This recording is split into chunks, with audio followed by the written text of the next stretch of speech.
Today on the Morning Edition, more than 70 dogs seized from a single home at Anchorage. Now the shelter is packed and your help is still needed to ease the overcrowding. Plus, but every time I go on a tour, usually the person who's leading it is like, wow, there used to be more birds here.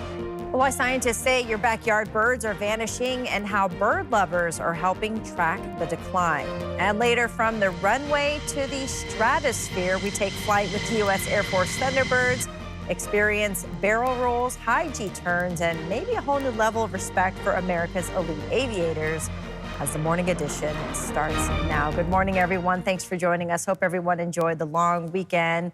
Of course, that weather, it's been the talker. I mean, we finally made it into the 60s. Friday, we hit 60 degrees. Yeah. Saturday, we warmed right around 63 degrees. And today, we're going to see those temperatures once again making a run into the upper 50s and the lower 60s. Now, we're starting off with some sunshine across a good portion of South Central. We'll continue to hold on to that nice stretch of weather that carried us through our Memorial Day weekend.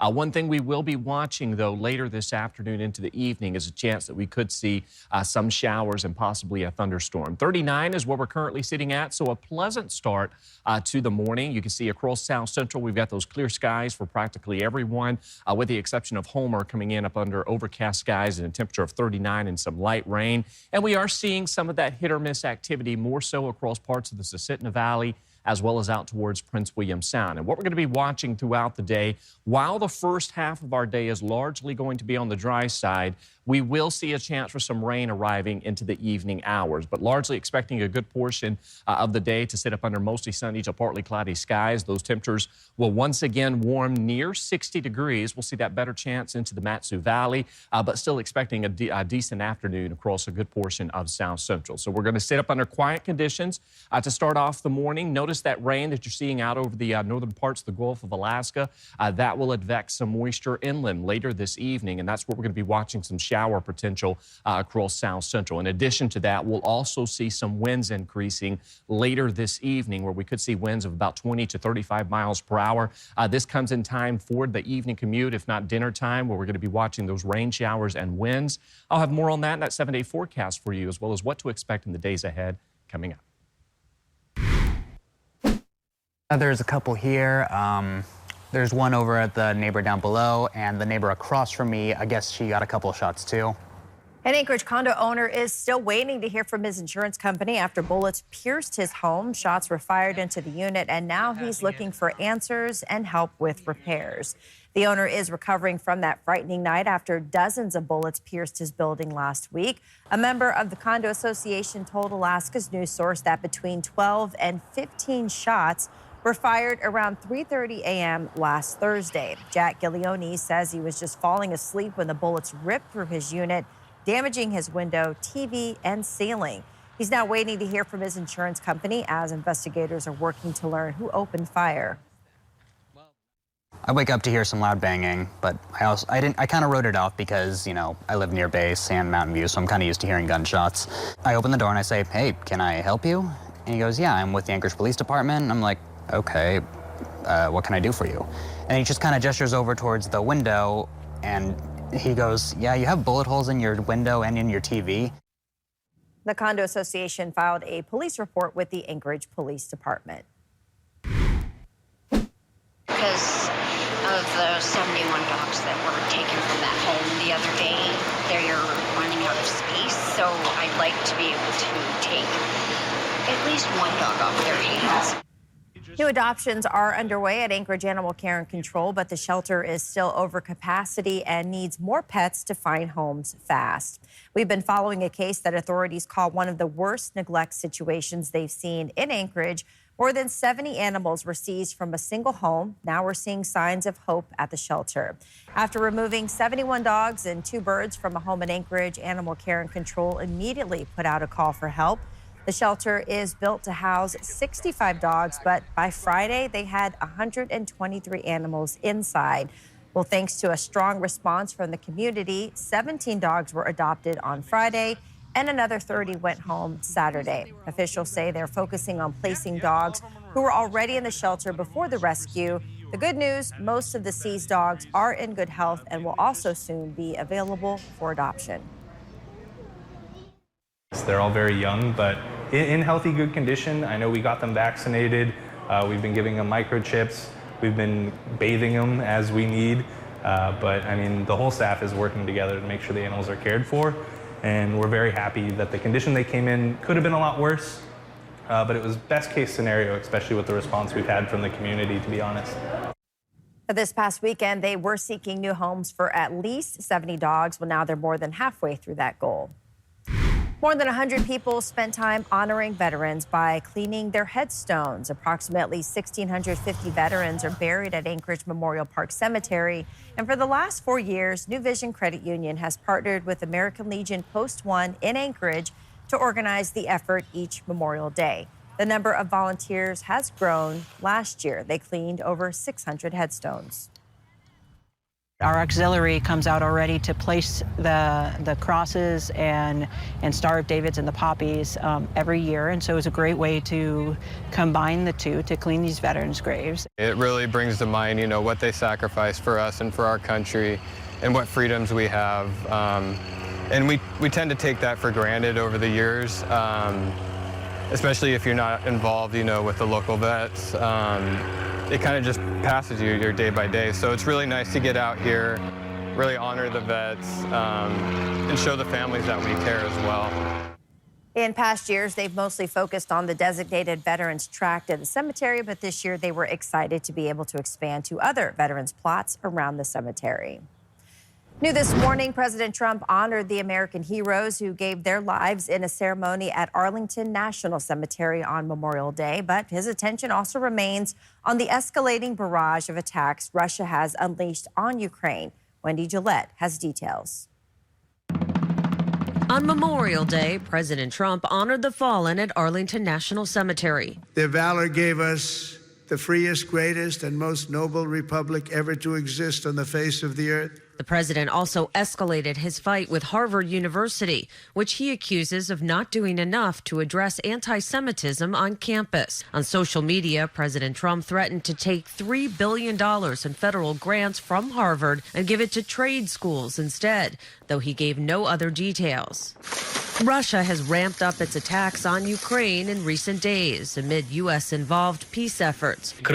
Ukraine's President Volodymyr Zelensky says there's evidence that Moscow is preparing for new offenses, adding that Russia is counting on a prolonged war. Reacting to the escalation, President Trump said Sunday that Russia's President Vladimir Putin had, quote, gone absolutely crazy. He's killing a lot of people. A Kremlin spokesman later characterized President Trump's comments as an emotional reaction. Wendy Gillette, CBS News. Meanwhile, when it comes to trade, the European Union's lead negotiator said he had good calls with Trump administration officials yesterday, and they are fully committed to reaching a trade deal. President Trump said he's postponing a planned 50% tariff on goods from the EU from June 1st to July 9th, so talks can continue. We'll have more details on the new war of words between President Trump and the Kremlin coming up later in the hour. Well, following President Trump's actions against Harvard University, John Lee says Hong Kong's doors are wide open to foreign students.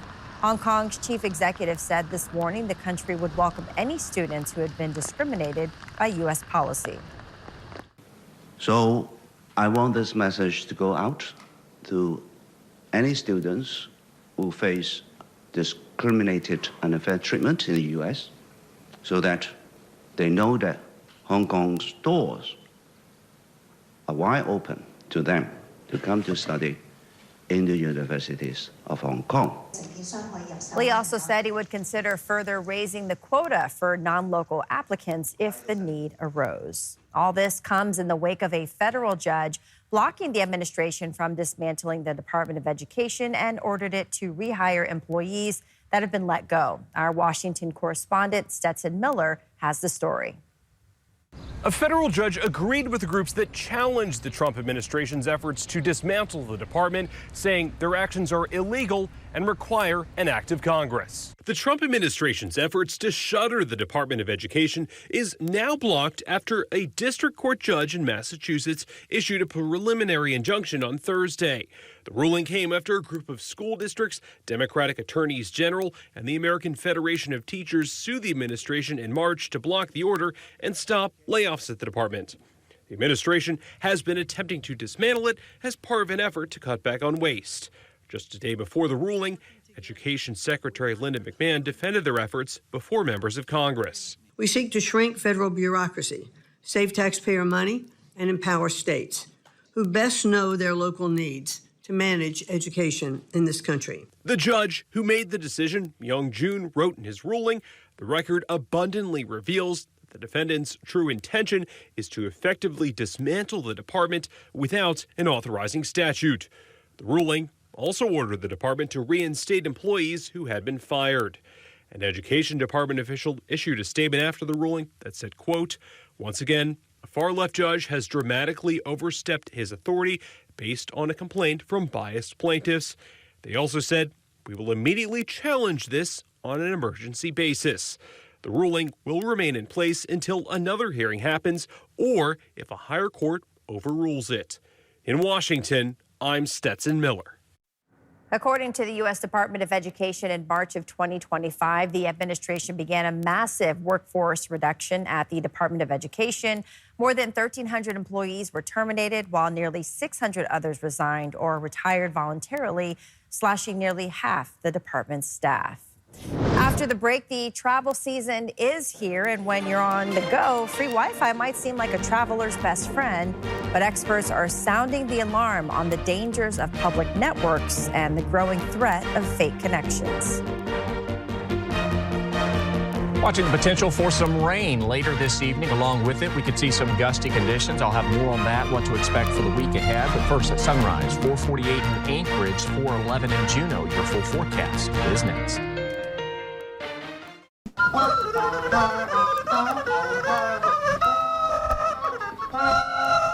Well, I can say Mozart never saw this coming. In the town of Esher, musicians with the London Vegetable Orchestra performed for people who passed by using carrots, squash, and bell peppers. The four members also demonstrated their vegetable carving skills to intrigued onlookers before showcasing their renditions of classical music, some pop hits, even some spiritual songs.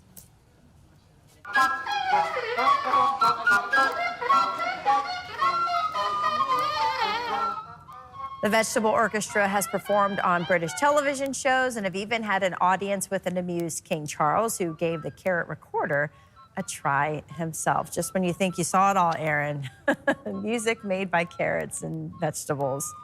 You never know unless you never try, I guess. Yeah, pretty interesting, though. But, I mean, hey, we got some music there, and I guess once you're done with that, you have food afterwards. There you Holding go. on to those temperatures, waking up, 39 degrees in Anchorage, 48 degrees in Fairbanks. Not a bad start to the morning. We are seeing some stretch of sunshine that carried us from our Memorial Day weekend. That will continue across South Central today. Of course, we will see some clouds increasing later this evening. 40 degrees currently in Nome, while areas along the slope are sitting in the mid to upper 20s. Now, while we are still holding on to fairly quiet weather out towards the Aleutians, we're still seeing somewhat unsettled conditions across South Central and through parts of the interior. With that being said, as you look outside, you're seeing some of that sunshine that's going to stay with us for the first half of the day, and then we'll see increasing rain and some winds arriving later this evening. When we look at the upper level air pattern, we've got that jet stream to our south, so we're in this troughing pattern, and that is keeping those passing clouds with us, as well as some rain showers, and also keeping us slightly cooler than what we would see if we were sitting up under a ridge of high pressure. So this overall conditions the next couple of days continues to favor troughing across the state. This is the system we're watching today and into at least our Wednesday, which will keep some rain in the forecast for coastal regions, as well as inland areas of South Central, watching that chance that we could see some additional rounds of showers and thunderstorms later this afternoon into the evening hour. So we're going to stick with this unsettled weather the next couple of days. Notice what we're going to be watching throughout the day. We're starting off this morning with some sunshine. Clouds will increase later this afternoon into the evening hours. We're going to see some rain building in across South Central. The potential that we could see some thunderstorm development. Winds will also increase with max winds of about 30 to 35 miles per hour to be expected. That activity dies down through the overnight hours. And as we welcome in Wednesday, we're going to hit repeat. As we welcome in the afternoon hours, we're going to see additional rounds of some possible rain showers and possible winds building in across South Central. So this stays with us the next couple of days, but we do have ample opportunities for seeing some sunshine. It's really really the late afternoon into the evening where we're going to see that better chance for some rain and storms in the forecast. Making it into the upper 50s and lower 60s today. You may notice each and every day we continue to see more and more of that daylight into the night. The darkest we're getting now is nautical twilight. By June 8th, the darkest we'll get is silver twilight. We'll stay within silver twilight through July 4th, and then we'll gradually begin our journey back into darkness. But you can see those sunrises across the state continuing to get earlier and earlier. Of course, as you head across the western parts of the state, we're still approaching that sunrise. 5:35 in Bethel this morning and 6:46 in Unalaska. So yes, we're continuing to gain that daylight temperature-wise, still holding in the mid to upper 50s, which is slightly cooler than what we typically see for this time of year. Our average high as we close out May and welcome in June is right around 60 degrees. So you can see slightly below seasonal values to be expected, but we're going to see a stretch of at least a mix of sun and clouds staying with us, with daily chances of seeing at least some showers today. We'll be watching tomorrow as well, and then we should dry out Thursday. And then, of course, this weekend, watching another round of some showers looking possible. But the takeaway area, not every day is going to bring some rain. It's just going to be hit or miss here or there through a large portion of this week, with highs making a run in the mid to upper 50s. All right, looks good. Thanks, Aaron. Well, Wi-Fi security is taking center stage this travel season, from airports to cafes. Connecting to free Wi-Fi may feel routine, but it could open the door to serious cyber threats. As Michael Yoshida reports, that free connection could come at a big cost. When traveling, staying connected has become a necessity. Wi-Fi or connectivity is very much like water and air. But experts warn free and public Wi-Fi access points can be fraught with danger. Personal data can be big business for hackers and scammers, leading to an ever-growing number of threats to be aware of. A big one, the man-in-the-middle or evil twin Wi-Fi scam. A Wi-Fi network that looks like the real legitimate one, but it's actually run by somebody who could be very nearby, trying deliberately to intercept your data. Passwords, logins, they could even hack into your computer. Internet security expert and CMIL president Eric Plam says these are some things to remember when connecting to that cafe, airport, hotel, or other public and free Wi-Fi. Be wary if it's too easy, even if free. Cafes, airport lounges, or hotels often ask for a password or room number. Once you do connect, check to make sure you're browsing on a secure site. You can do that by looking at where you type in a web address. It should say HTTPS. There also might be a symbol of a padlock, though this isn't always guaranteed to be safe according to the FBI. You should also refrain from logging into bank accounts or conducting sensitive transactions. And if you want to go a step further, buy a VPN or virtual private network, a service provided by lots of different vendors, which creates a secure tunnel between your device and whatever site you're visiting. But the best option, according to Plam, use your own hotspot. This is the most secure and convenient way to go. In Washington, I'm Michael Yoshida reporting. Thanks for listening to our podcast. Click subscribe so you can get the latest podcasts from Alaska's news source automatically, and stay up to date with breaking news and in-depth reporting available for free 24/7 with the Alaska's News Source app.